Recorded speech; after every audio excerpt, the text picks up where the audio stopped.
Two Lebanese civilians have been killed and others have been injured as Israeli warplanes targeted villages in the Tyre and Bint Jbeil districts in southern Lebanon. Israeli airstrikes destroyed a residential block, including public and private services, near the Imam Hussein complex in Tyre. Heavy gunfire also targeted the outskirts of Nakura, Jabal el-Labuna, and Al-Mashab.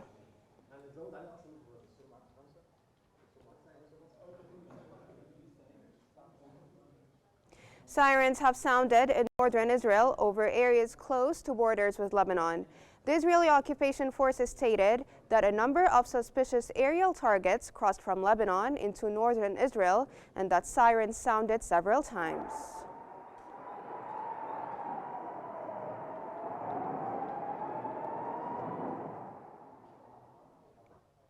Israel's public broadcaster has reported that the Israeli occupation army is nearing the end of the first phase of its ground operation in southern Lebanon, which began a month ago. Thousands of occupation army troops and reserve soldiers are expected to be released by the weekend. The broadcaster claimed the operation has achieved significant goals, including uncovering Hezbollah's infrastructure.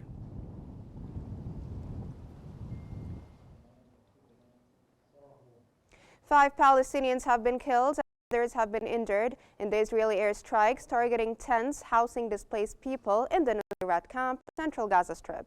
Palestinian media reported that Israeli warplanes also targeted several neighborhoods in Gaza City, including Zaytun and Sabra.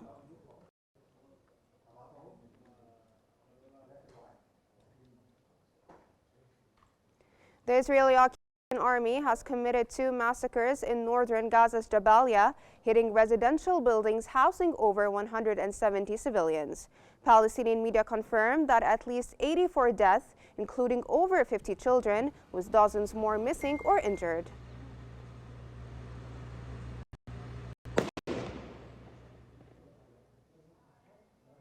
Palestinian media outlets have reported that the bodies of 5 Palestinian victims were retrieved from under homes in northern Nusayrat camp after airstrikes targeted homes in the camp in central Gaza.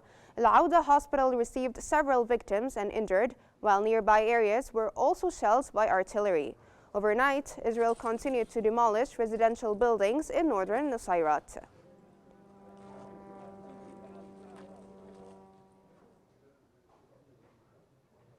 Several Palestinians have been killed and injured since dawn as Israeli aircraft bombed Gaza City and central Gaza. Palestinian medical sources confirmed 3 fatalities from the strikes on the Saftawi neighborhood in northwestern Gaza City.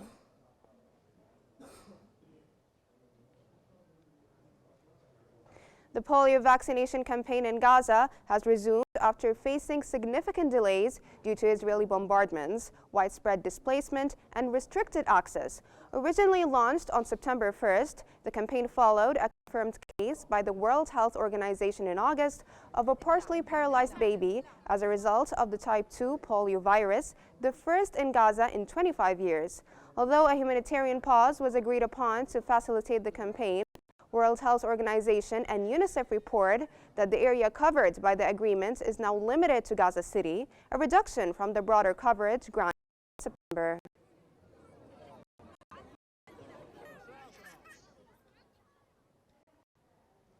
Residents in the northern Gaza Strip are struggling to deal with a water crisis due to Israel's complete siege of Gaza and its intensifying airstrikes. Access to clean water is severely restricted, with many residents relying on truck deliveries that now occur every 4 days. Additionally, distillation factories, a vital water supply in Gaza, have been forced to shut down due to power outage caused by Israel's blockade.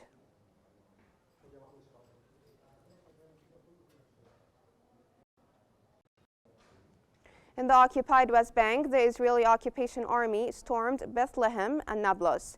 This morning, the army raided a village southwest of Bethlehem, searched homes, and set up security checkpoints. Israeli special forces also raided the camp in Nablus, conducting arrests.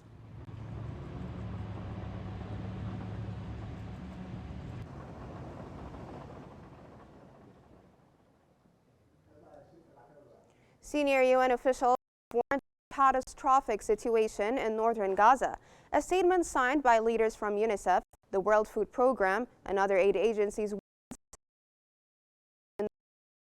face imminent death from disease, starvation, and violence. The statement emphasized that humanitarian aid falls short due to Israeli access restrictions.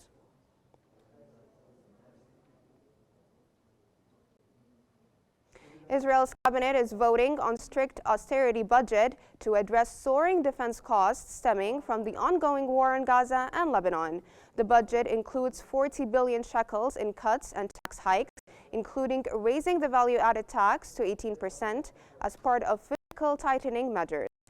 Minister Benjamin Netanyahu emphasized economic restraint, stating there is no economy without restrictions. The budget allocates 102 billion shekels for defense out of a total 744 billion shekels, aiming to reduce Israel's deficit from 8.5% to 4% of GDP.